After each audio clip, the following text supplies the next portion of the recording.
Robert Taylor Homes, one of the largest projects in the world. Built in 1960, this 2-mile stretch of 16-foot high-rise projects started out to help people, but took a turn for the worse. Black people fighting their own kind. Where we live, south side of Chicago, was only black people. And it was constantly fighting and women getting raped and, getting robbed and breaking in people's houses. And it's like all black people doing this to other black people.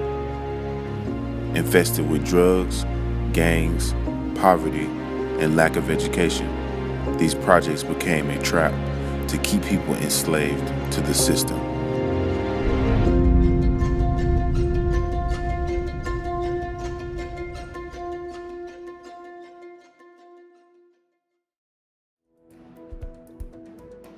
A lot of people there never experienced owning things. Like there was no pride of ownership. And so they didn't care. They didn't care if the place was filthy. It was hard to get rid of the roaches. Black families who were poor and on welfare didn't care about their surroundings. We had a porch we could go on and look out, And as the years went by, they had to fence that whole thing in because people were throwing things off. And you could get hit with something from the 16th floor, you're dead. They wouldn't keep their houses clean. They didn't, keep their kids clean and all that kind of stuff. And the average family had 7 to 12 children. Despite their living conditions, people had a sense of family. The Norwoods and Browns were two of many large families that called the projects home. People have the the assumption that it was a terrible place to be, but actually, I enjoyed it. My mother taught us that it wasn't where you lived, it's how you lived. And we lived that way. It was a community type thing. What we had was okay. I mean, sometimes living in poverty, people perceive that you're miserable, but it isn't always that way.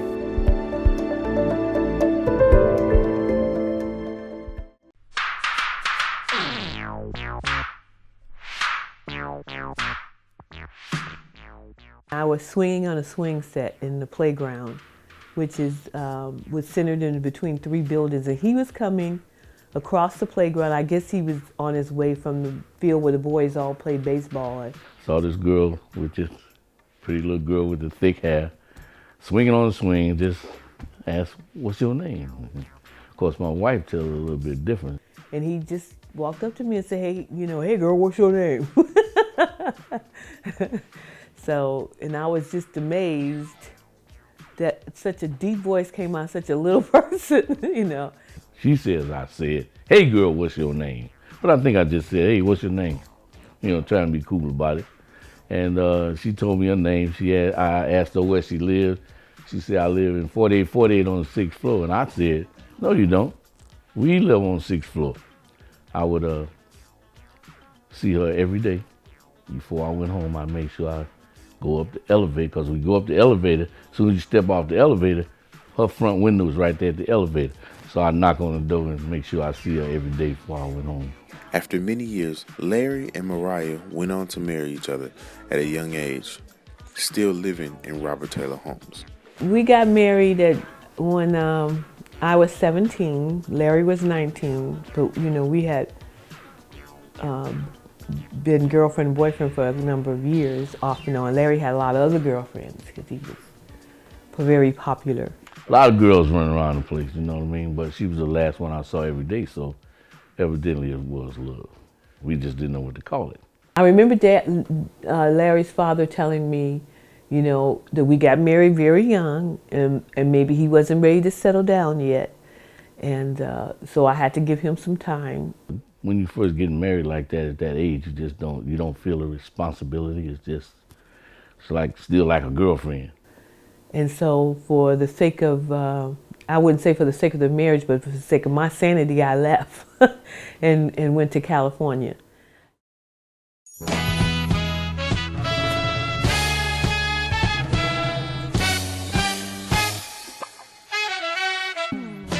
Fueled by the early woes of marriage, Love led Larry and Mariah to the West Coast to live the California dream.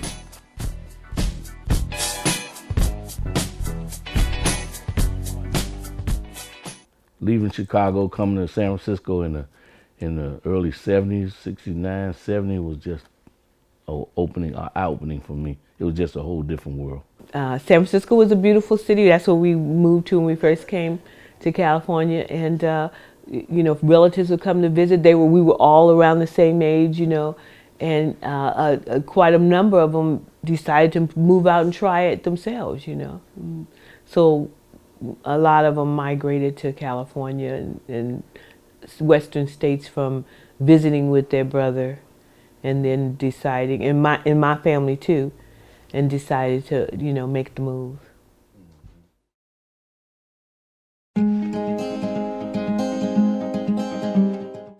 Oh God, help me, Jesus. So you're gonna be married in December, 50 years, first time. So you have to try on some dresses so you can see. Come on, What it's like. just come on to the back. Oh my gosh. Thank you.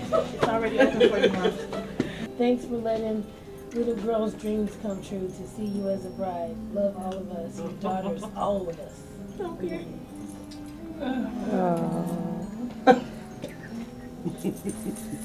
You could cry, you could cry. Let it go. Let it go. This is your bridal shower that you never had after 50 years. Well, this is exciting, yes. I haven't tried on a wedding dress before.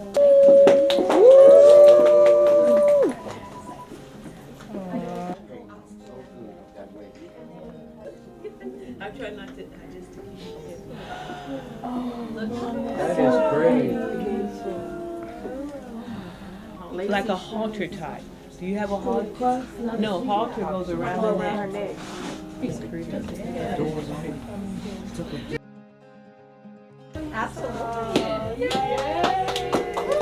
say yes to the dress? Yeah. I said yes to my dress.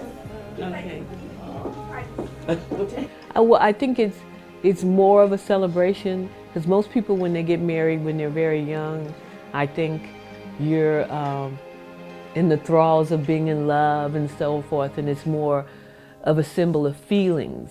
But for me, it's a symbol of history. You know, we have been together 50 years, and we've gone through good times and bad times and gains and losses, and so to make it through, which a lot of my friends and relatives didn't make it through, you know. And we had one friend, I always laugh because he said, I've been married for as long as you have. It just took me 3 wives to get to get there. So for us to make it, you know, through all the things that we've been through, and still love each other and still care about each other, I think it's exciting to celebrate that. I think you should celebrate that. 50 years doesn't happen very often, and it's something to celebrate. And so that's the most exciting part. It isn't about, oh, the wedding and all the hoop-de-doo and stuff. It's about celebrating something that time and love and stress and frustrations and joy over a long period of time, and then you've endured it, and you need to celebrate it. I'm truly, truly happy with the space I'm in with my wife right now. Of course, we had some ups and we had some downs. Probably had more downs than ups, but we made it through 50 plus, and we're gonna make it another 50. Well, one of the things that I knew he was the one for me when I was like 13 years old. He was always in charge.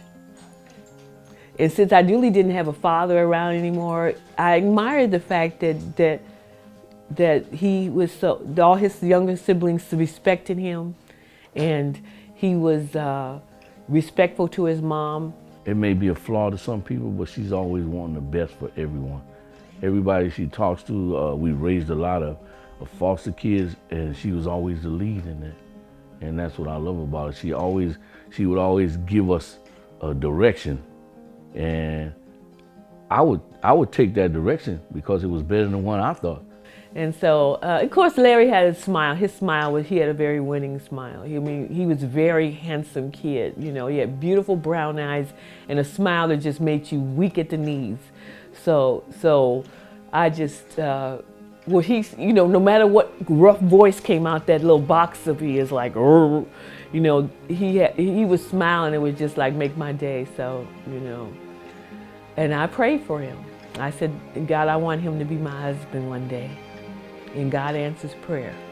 She stood out among, she stood above even the one that was beautiful. It was just something about her.